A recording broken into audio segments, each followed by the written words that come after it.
Hello everyone. Oh, I'm not quite used to using a microphone.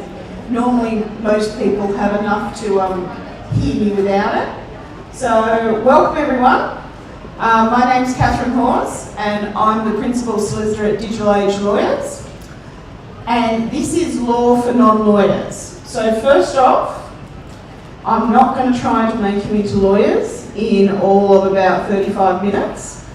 What this is designed to do is to engage you in some of the key topics that I know business owners struggle with and business owners do not want to deal with. I have 35 years in business, 25 years as a lawyer. I was the youngest woman ever to appear before the full court of the High Court as a barrister. I was a barrister for over 4 years. So I have extensive legal and business knowledge that I enjoy sharing with everyone. So, lawyer for non-lawyers, we're going to look at a number of topics. Now there's a number of topics on here that probably in themselves require a whole presentation. As I said, this is designed to give you the key points that make you think about your business. What I say to business owners is there's 2 words really you need to think about.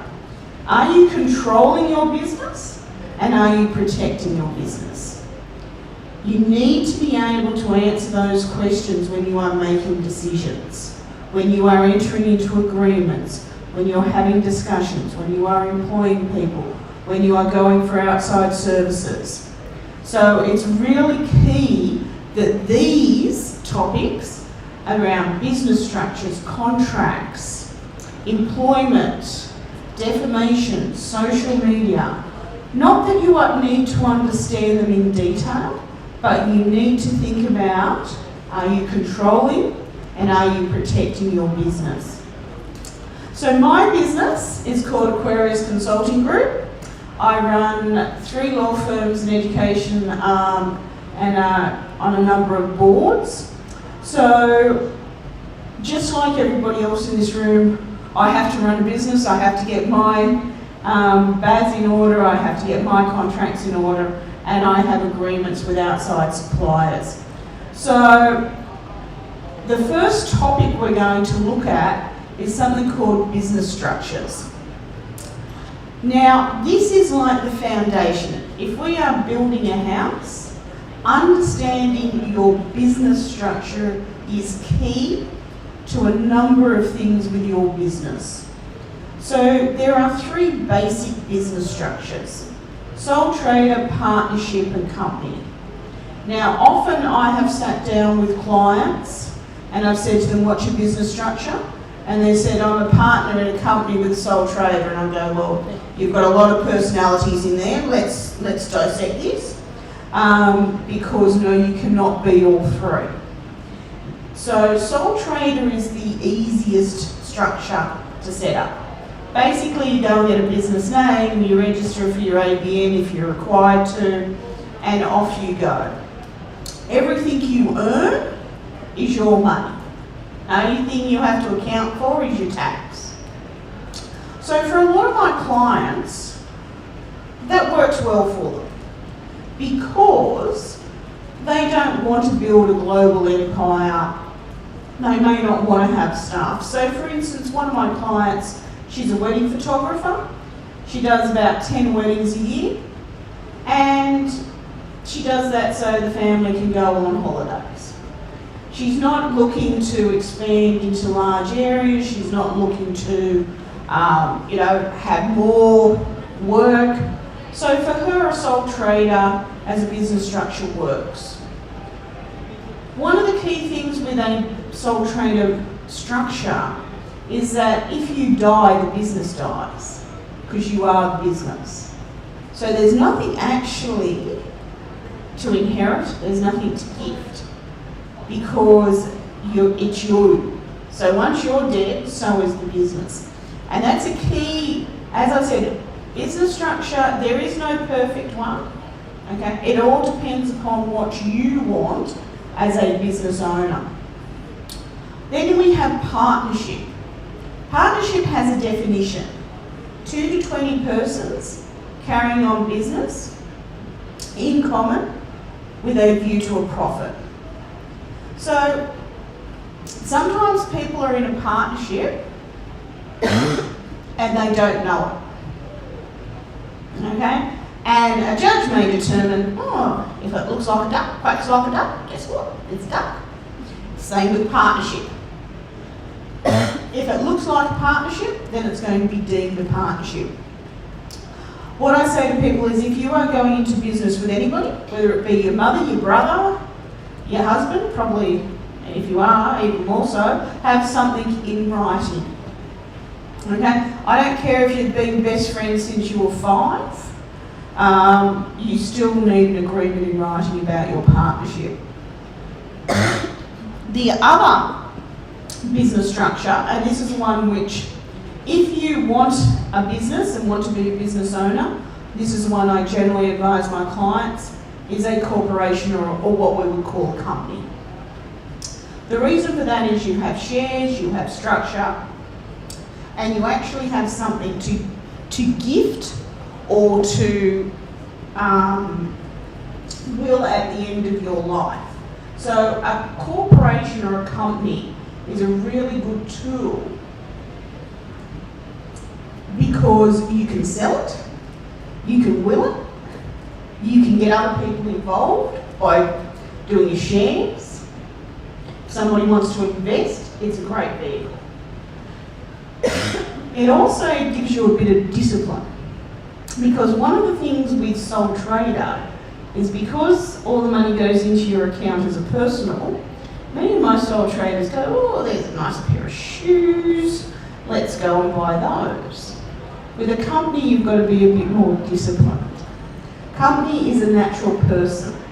So a company enters into agreements, a company can lease property, a company can take out loans. So if you are, in my view, serious about your business and either growing your business or having it, somebody once said to me, the reason you start a business is one of two. Either it's to grow it to sell it, or it's to grow it for future generations. Okay, a business is not a hobby. And by having it in a company structure, it really does make you more disciplined about the concept of a business. So the first thing I sit down with business owners and go through is, if they're starting a business, what would be the best structure? If they've already got a business, is that the best structure for them? Or do we need to change it into something else? The next area that gets businesses undone so often is the big C word called contracts. For some reason, people seem to think that if you're in business and you give somebody a contract, it's rude. It's not rude, it's called business. Contracts are essential. So I notice you've all got paper or in front of you. What I'd like you to do is draw a circle on that paper in the middle. And I want to put your business in there. So whatever your business is, write it in the middle of that circle. Now at the top of that circle, I want you to think about all the businesses you get services from. So website developers, I'll just give you some examples. Website developers, graphic designers, you might have a lease, you may have an agreement with a franchise. So who do you do business with in your business? You might have a photographer that comes in and does your LinkedIn, a logo designer. There could also be a lease on the premises, so you might have a landlord. So these are the people you need to consider, do I have agreements with? So for instance, do you own your own logo? Who's actually checked? Okay? Because under copyright, the person that designs it owns it. It's irrelevant that you paid for it. That's just a license. Doesn't mean you own it.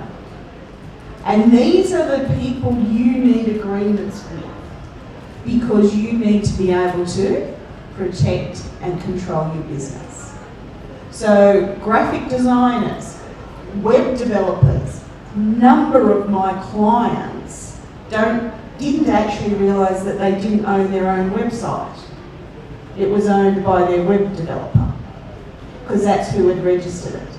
So when they wanted to change service providers, or they wanted to change anything on the website, guess where they had to go back to? Guess what cost them a fortune? And then they had to try and actually get that website back. Now there is a bit of a trick to doing that, and it is able to be done if you own the trademark, but this is where not having an agreement with people who you are doing business with is really important. So that's at the top of your circle. Now I want you to go down the bottom of the circle and think about who you need to give agreements to. So your staff would be one of them. Subcontractors, contractors, referral partners, investors, your clients, your customers. Do you have terms and conditions? What's your service agreement look like? On your website, do you have your website terms and conditions? Do you have a privacy policy? These are all the things you, as the business owner, need to be providing to these parties. And these are just the basic business agreements that are required. Now, contracts don't necessarily have to be in writing. Quick question for you. Who can remember what they had for lunch on the 25th of March 2015? No. You try and remember conversations you had 10 years ago about how this was all going to work. It's really difficult. I've recently just finished a case where it was a 21-year relationship between two businesses. Some of it was in writing, most of it wasn't, and proving what the changes to the original agreement were have been very difficult. So my suggestion is get it in writing. I'll also give you another few tips. Don't do your contracts through a social media platform. 2 thumbs up can mean an agreement to a contract, and it may be something that you don't really want to agree to. And it's been held by law, 2 thumbs up, 2 champagne bottles equals an agreement. So when you are on social media platforms, don't get me wrong, they are a great way of getting clients in and engaging. But once it is getting to a point where they are going to be a client or a customer, you should not be engaging with them on social media platforms to finalise the agreement. Because even think about the language that's used. What does LOL mean? I had to try and explain that to a judge. I think he's still trying to figure it out. Because the other thing is, you don't want a judge interpreting your emojis. Well, LOL, it could be laugh out loud, or lots of love, or the kissy faces are causing all types of problems in the workplace now. Emojis should not be used at the bottom of emails, and neither should thumbs up be used for a contract. So, as I said, great way to engage with people, but you really do need to think about, is this the appropriate forum to be engaging? Business is still business, and as I said, the last thing you want is a judge interpreting your agreement, because that could end up very wrong very quickly. think I've gotten stuck. Hang on.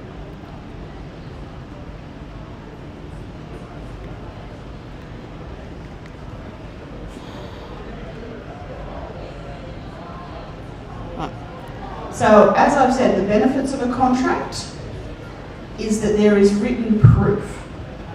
The last thing you want to be doing in your business is spending time arguing with people about what should have been provided, when it should have been provided, how it should have been provided, and when payment is due. These are all the things a contract avoids. It sets out what you need to do, it sets out what they need to do. So it really is one of the most essential parts to your business. And I'll give you a really good example. One of my clients was an architectural firm. Now what was happening is they would do the plans, and then what would happen is they would send the plans off to the client, and then the day before the DA ran out, the client would then want changes. So what we did is we actually put into their agreement the fact that if they wanted any changes, they had to be back within 7 days. Otherwise, they weren't going to be liable. So this is the things that put you in control of your business. So the types of things that need to go into your agreement: what are you going to provide? When are you going to provide it? When are you going to get paid? What are the terms of payment? What's the penalties? What's the interest rate if they don't pay on time? Very important in there, what law governs your contract?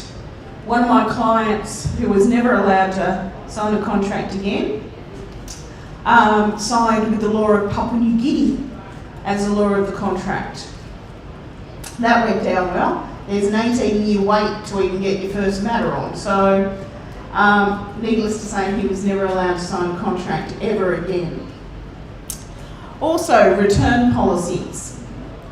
I know everybody thinks those signs that say no return mean something. They actually don't. I'll give you another tip. You know when they say you've got to have a receipt? No, you don't.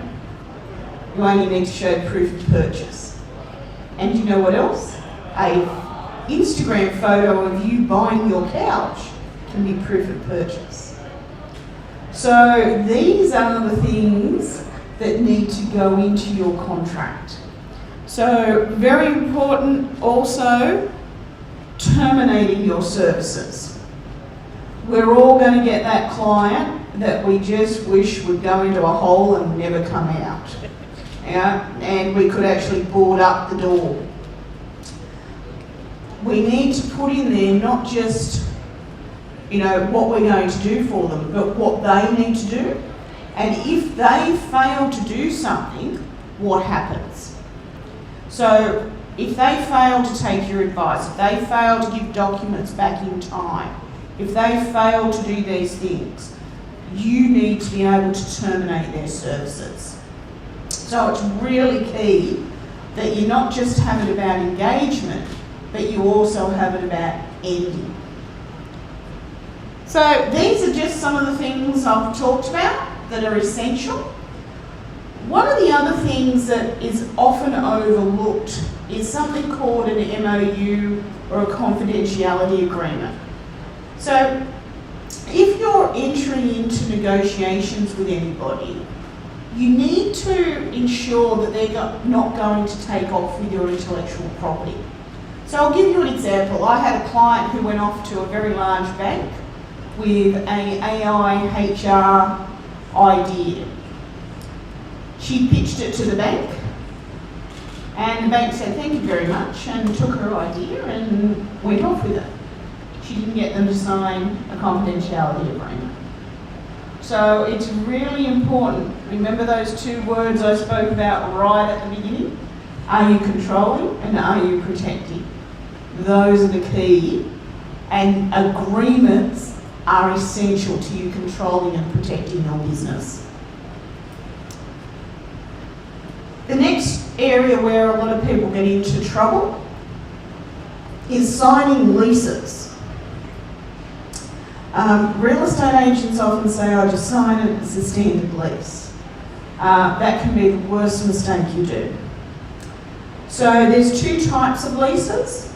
There's a commercial lease and a retail lease. So retail leases are those that are generally in shopping centres. Some of the retail leases have some very nasty clauses regarding marketing. So what they will do is they will actually say, if you earn over $150,000 from your store, you actually have to contribute on top of your lease 10% of your earnings. Sometimes 20% towards the marketing.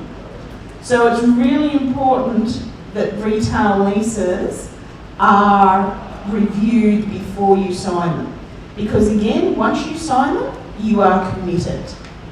Commercial leases, on the other hand, have an entirely different problem. Commercial lease can have some clauses around fire inspections each year, who's responsible, air conditioning maintenance, door openers. I've had large cases around doors that haven't worked and people have had to go and pay for it and it's been part of their lease. The other is also in commercial leases ensuring your development application is correct. And it's not the landlord's problem, it is the tenant's problem. So I'll give you an example. One of my clients was setting up in Castle Hill. They went and they got a commercial lease. They were setting up a pole dancing class. Needless to say, they didn't ask me to join, but you know, I thought I could give a few lessons in between. But anyway, off they went. They set up their pole dancing studio. The only problem was that the DA was for a motor mechanic shop. So they actually didn't comply, so they had to put in a completely new DA. They had to get things inspected. It could have been a grease shop. Well, exactly, it could have, pole and grease, we could have put that in. I don't know if the council inspectors would have noticed. We could have also, I suggested some panel beating work could have gone on in there as well, but you know, unfortunately none of those would have worked. And it was an extra $5,000-$6,000 that they had to then go and spend, that they hadn't budgeted for because they didn't realise they needed it. So my recommendation is, you know, for the $500 it costs you to get your lease reviewed, it ends up saving you quite a lot of money. And it also, the other thing you need to be very wary of is outgoings, because sometimes they can be an issue. The other one that catches lots of people out is at the end of the lease, the make good clause. Some of them you have to recarpet the whole place, repaint the whole place, and that can be costly to actually exit the lease. So again, it's about ensuring that you understand these things. The other area that I'm finding businesses getting themselves into more and more trouble is trademark and copyright. Trademark, when I first started off years ago, was only for the big end of town. You know, if you're Coca-Cola, Nike, you would bother about it. And it was exorbitantly expensive. Times have changed and the world's changed, particularly online. So it's really important now that you do trademark, because otherwise somebody else can go and take your business name, trademark it and stop you from using it. So the first myth is business name registration does not equal a trademark. Business name registration is only consumer protection to know who is behind the business. The only way of protecting your logo or any mark of your business is by trademarking. And, you know, I had a client who set up a business. 6 months later, they got a letter because they'd infringed a trademark. So therefore, they had to go and change to another business name. 6 months after that, they got another letter because they'd infringed another trademark by their tagline. And businesses now are very protective of business names. including the fact now we will actually write to protect hashtagging of trademarks. So for instance, you know, if you hashtag McDonald's, you're going to get a letter. If you hashtag a trademark that you don't have a right to use, you'll still be infringing the trademark. So you need to trademark both the logo and the trademark? You need to trade any mark of your business that you want to protect. So that could be logo, that could be the trading name, the event name. Yep, exactly. So for instance, you know the Coca-Cola bottle shape? That's trademarked. One of my clients is bringing out a vodka, which I'm very excited about because I get to test it. And we're trademarking the bottle because it's going to be unique and it will then flow through the branding. So that's what it's about. Okay, so for each class and item, the government charges $250. So for instance, if you want your logo and business name trademarked in one class, that's $500 in government fees, and we charge $1,000 to do the whole process on top of that. So you're looking at around, what I say to people is about $2,000, but I can tell you how much it cost my client to rebrand, which was a lot more than that, because not only is it in the tangible of rebranding, it's the intangible of clients getting confused. I always say to people, before you start your business, IP Australia is your best port of call to check the name you want to use. Because that way, at least, if you've got to change it before you start, you know, although I did have a client who was going to be a clairvoyant and we had to have this exact name because it had so many letters and everything else. And I said to her, I understand that, but I don't know if the trademark office is going to be really on board with all of this. But that's what I mean. It's really important that you do these up front. Well, you know, I did get a bit sceptical at that point. The other is confidential information. So it's really important, again, any information that you receive, that you do keep confidential. Data and privacy are going to be some of the key areas going forward that consumers are going to want to know how their data is being used, who's going to have access to it, and how does it get deleted. What if you accidentally email out contact list to Yeah, well, unfortunately, under the new laws, you can be fined.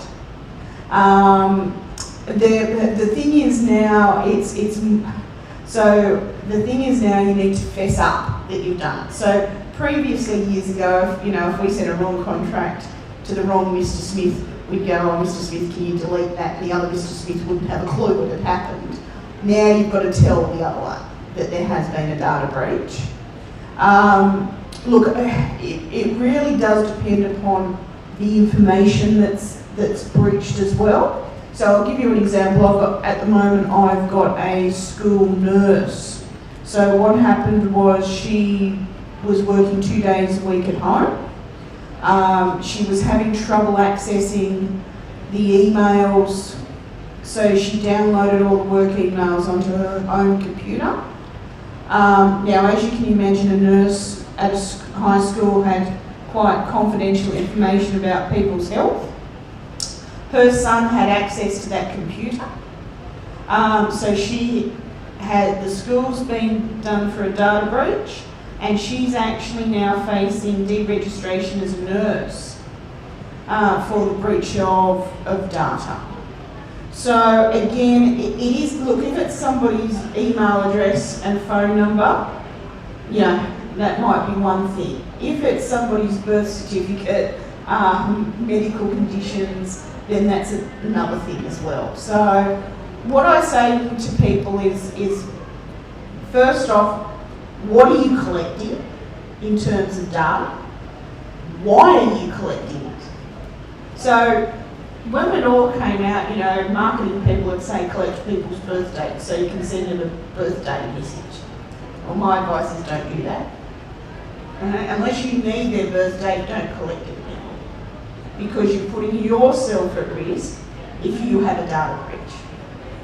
So I'm telling businesses to rethink what they collected, why they collect it, and then thirdly, how long you store it for. So we've all now, if grown up in this, you just go and get a bit more data and you can store more stuff. The more stuff you store, the longer you store it for. If you have a data breach, then guess what? There's more information there. So I am telling businesses, past 7 years, why are you bothering? Unless there's a legal, in some businesses I know there's a legal requirement, but in others, why? I was actually doing this for a preschool, and they were collecting birth certificates, and they actually had birth certificates back to the parents who now had children at this preschool, because data's cheap. So I'm telling businesses to rethink what they collect, why they collect it, and how long they store it for. And if you don't need it, get rid of it. Because otherwise, if something does happen, you're just exposing yourself to more liability. The other is social media.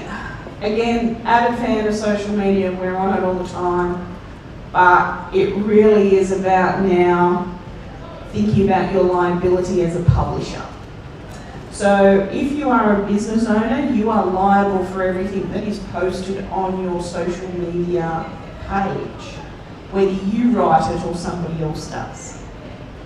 So I know a lot of marketing people will stand up and say, don't delete comments.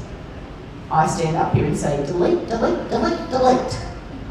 Because the last thing you want is to be caught up in any form of litigation. We do a lot in this area, and it actually gets quite nasty. Like, I've got one business at the moment who is, on TikTok, they're putting up videos about how bad servicing their car is, and everything, it's all in the motor area, and they lost 50% of their sales. So, and now we're taking action. So it's really important with social media that as a business owner you understand the consequences of what you post. The other is, don't get carried away on social media. Okay? I know those filters are great, but I'm not talking just about the filters. Describe your products accurately, your services accurately. Otherwise, you aren't going to be done for misleading and deceptive conduct. And again, it can be very unintentional. So, one of my clients imports tea. They had just a Facebook page, Shopify account, and people were saying, oh, the tea's really nice. Then a few people started to say, oh, I lost weight using this tea. Now, they didn't remove those comments. So they were fined for having those comments because they weren't authorised as a tea for weight loss. They didn't have any of those authorisations. They hadn't been approved to advertise. So it's really important to understand that just, like anything else, this is a public forum. Lots of people go to me, oh, Facebook groups are private. There's nothing private on Facebook. The groups are not private. One of my clients was a real estate agent. She posted into what she thought was a safe, Facebook community of real estate agents about how terrible her staff were. Somebody screenshotted that and sent it to her staff. So, you do need to be very mindful that this is a public forum. The other thing is that delete on social media doesn't mean much because I can still subpoena it and get the records. So just be very mindful of that.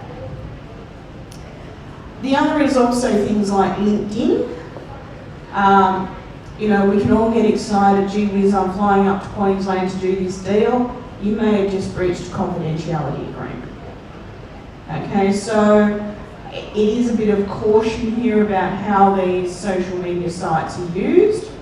As I said, go back to the words I used right at the beginning: control and protect. I always say that every business needs a social media policy.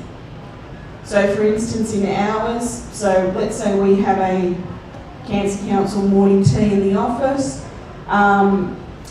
The only people that get to post photos are my marketing team onto our social media, and then people can share from there. It's also about friending and unfriending. So can you have friends in the workplace? No. If you're a manager and you don't accept somebody's friend request, is that discrimination? Is it harassment? Well, it could be. So these are all the things in a policy that need to be set out. As I said, do I go around monitoring? No. But if there's a complaint, at least you've got a policy there. And that becomes really important. The other is also things around now working at home. So, working at home has become, a semi-norm since COVID. We all know about WHS requirements at home, but what about privacy data, confidentiality? So, for instance, should you be taking a call regarding, maybe somebody's medical condition at the dining room table with 5 other people listening in? Should you be taking that call in the car? So quite often if a client rings me and I'm in the car, and I just say I'll ring you back, because it's not things that should be discussed. The other is also I provide each of my staff with a work laptop and a work phone. And on the work phone, they are only allowed work apps. So again, it's locked down, because I don't want them loading on TikTok or Snapchat or anything else onto what I would call a work phone. So again, the working from home, when we are now talking about data privacy, confidentiality, is an extra policy I'm saying to people that they really need to implement and start to think about. Because consumers are demanding to know where and how their information is being disseminated. And even if you're dead, it doesn't end. You now need a digital executor in your will to shut down your social media accounts. It's very difficult to shut down some accounts. Twitter, that's now X, which I still haven't got my head around, but anyway, they're pretty good. After 6 months of no use, generally your account's deactivated, but it's not deleted. Okay, so again, a digital executive can do that for you. So these are things also as a business owner, you should have a will. It should say where your assets are going, who, what happens to the business, all of those things. Otherwise, again, it just creates a nightmare for someone else. The last nitty-gritty one is employment law, which undergoes yet another lot of changes. Contractor and an employee. Okay, I give a really good example of this. So imagine I have a chauffeur. I can say to my chauffeur, be at my place at 9:30 in a bunny outfit with some cupcakes, and we're going via the park to feed the ducks, and then heading into the office. Imagine if I rang up Uber and said the same thing. Or I rang up a taxi and said the same thing. They go, that is stupid, I'm not doing that. Because they're contractors. They're contracted to take me from A to B. If they choose to take me by the cupcake shop and the ducks, or so be it. I think they probably wouldn't do the pink bunny suit, but whereas my employee, that would be their condition of their employment. Now, the reason that is important is unless they are truly a contractor, they are going to be deemed employees. Casuals now have leave entitlements for domestic violence. Casual employees now also can request to be made permanent after not 12 months but 6 months. So there is a lot going on in this space regarding employment and labour. In my view, we're trying to make the gig economy and flexible working arrangements fit with a 1950s idea of employment, and I think we're making a mess of it because a lot of people don't want the 1950s entitlements, they want the money in their hand now. But anyway, that's the laws we've got, but it will be very interesting to see how they're going to be implemented. I've got to get to the next thing that you've got to. Yep. Am I able to ask one quick question? Yep. On contracts? Yes. I know waivers are a waste of space, but I'm meant to, when anybody writes my property, they're meant to sign a waiver. Yep. Is it legal to have it on a Google Doc, or does it need to be on a DocuSign, or it has to be in paper? No, it doesn't have to be in paper, it can be on DocuSign. Can it be in a Google Doc? I'd probably prefer a PDF rather than a Google Doc, only so it can't be changed. That would be my only concern with that. PDF can be in Google. Yeah, as long as it's a non-changeable, so not an interactive Google Doc, then yes it can. You don't have to, and waivers, if a well-drafted waiver can work, and it's certainly better than not having one. The last topic actually is just on defamation, because again with social media, it's really important to understand that any reduction of character on any platform, and that can be verbal or written, constitutes defamation. So defamation is basically the reduction of character for like-minded people. So it could cause hardship to your business. There's a process called a cease and desist letter, which really does work, and it even works over social media. So defamation to protect both your reputation and your business can be a really useful tool. And it's a tool I strongly recommend to a lot of my clients. So as I said, this was a quick snapshot through some of what I, over time have seen businesses really go to the wall about that could have been prevented. And as I said, that was the whole reason for this topic. So thank you very much, and thank you for your attendance.